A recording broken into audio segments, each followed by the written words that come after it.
ಆದಾಯ ತೆರಿಗೆ ರಿಟರ್ನ್ಸ್ ಅಥವಾ ಐಟಿಆರ್ ಸಲ್ಲಿಕೆದಾರರಿಗೆ ಸಿಹಿ ಸುದ್ದಿ. 2026-27ನೇ ಸಾಲಿನ ಐಟಿಆರ್ ಸಲ್ಲಿಕೆಗೆ ಇದ್ದ ಗಡುವು ಜುಲೈ 31ಕ್ಕೆ ಮುಕ್ತಾಯವಾಗಿದೆ. ತೆರಿಗೆ ಲೆಕ್ಕ ಪರಿಶೋಧನೆ ಅಗತ್ಯವಿಲ್ಲದ ಸಂಬಳ ಪಡೆಯುವವರು, ವೈಯಕ್ತಿಕ ತೆರಿಗೆದಾರರು ಹಾಗೂ HUFಗಳಿಗೆ ಜುಲೈ 31 ಕೊನೆಯ ದಿನವಾಗಿತ್ತು. ಈ ಗಡುವಿನೊಳಗೆ ದೇಶಾದ್ಯಂತ 5.9 ಕೋಟಿಗೂ ಅಧಿಕ ಐಟಿಆರ್ಗಳು ಸಲ್ಲಿಕೆಯಾಗಿದೆ. ಇನ್ನು ಐಟಿಆರ್ ಸಲ್ಲಿಸದವರು ಆತಂಕ ಪಡುವ ಅಗತ್ಯವಿಲ್ಲ. ಗಡುವು ಮುಗಿದ ಬಳಿಕವೂ ಡಿಸೆಂಬರ್ 31, 2026ರೊಳಗೆ ವಿಳಂಬಿತ ಐಟಿಆರ್ ಸಲ್ಲಿಸಲು ಅವಕಾಶವಿದೆ. ಆದರೆ ತಡವಾಗಿ ರಿಟರ್ನ್ ಸಲ್ಲಿಸಿದರೆ ವಿಳಂಬ ಶುಲ್ಕ ಹಾಗೂ ಅನ್ವಯಿಸುವ ಬಡ್ಡಿಯನ್ನ ಪಾವತಿಸಬೇಕಾಗಬಹುದು. ಆದಾಯ ತೆರಿಗೆ ಕಾಯ್ದೆಯ ಸೆಕ್ಷನ್ 139(4) ಅಡಿಯಲ್ಲಿ ವಿಳಂಬಿತ ಐಟಿಆರ್ ಸಲ್ಲಿಸಬಹುದು.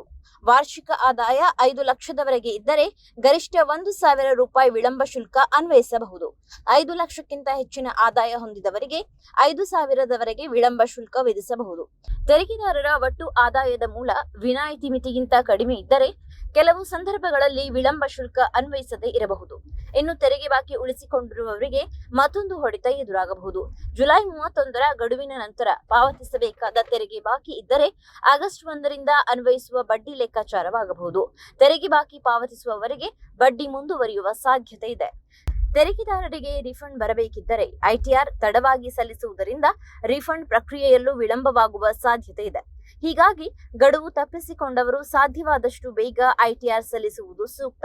ಇನ್ನು ವ್ಯವಹಾರ ಅಥವಾ ಬಂಡವಾಳ ನಷ್ಟವನ್ನ ಮುಂದಿನ ವರ್ಷಗಳ ಆದಾಯದ ವಿರುದ್ಧ ಹೊಂದಾಣಿಕೆ ಮಾಡಿಕೊಳ್ಳಲು ಬಯಸುವವರಿಗೆ ಸಮಯಕ್ಕೆ ಐಟಿಆರ್ ಸಲ್ಲಿಸುವುದು ಮುಖ್ಯ. ಗಡುವು ತಪ್ಪಿದರೆ ಕೆಲವು ನಷ್ಟಗಳನ್ನ ಮುಂದಿನ ವರ್ಷಗಳಿಗೆ ಕೊಂಡೊಯ್ಯುವ ತೆರಿಗೆ ಪ್ರಯೋಜನ ಕಳೆದುಕೊಳ್ಳುವ ಸಾಧ್ಯತೆ ಇದೆ. ಜುಲೈ 31ರ ಗಡುವು ತಪ್ಪಿಸಿಕೊಂಡ ತೆರಿಗೆದಾರರು ಡಿಸೆಂಬರ್ 31, 2026ರೊಳಗೆ ವಿಳಂಬಿತ ಐಟಿಆರ್ ಸಲ್ಲಿಸುವುದು ಒಳಿತು. ತಡವಾದಷ್ಟು ವಿಳಂಬ ಶುಲ್ಕ, ಬಡ್ಡಿ ಹಾಗೂ ಇತರ ತೆರಿಗೆ ಪರಿಣಾಮಗಳನ್ನು ಎದುರಿಸಬೇಕಾಗಬಹುದು.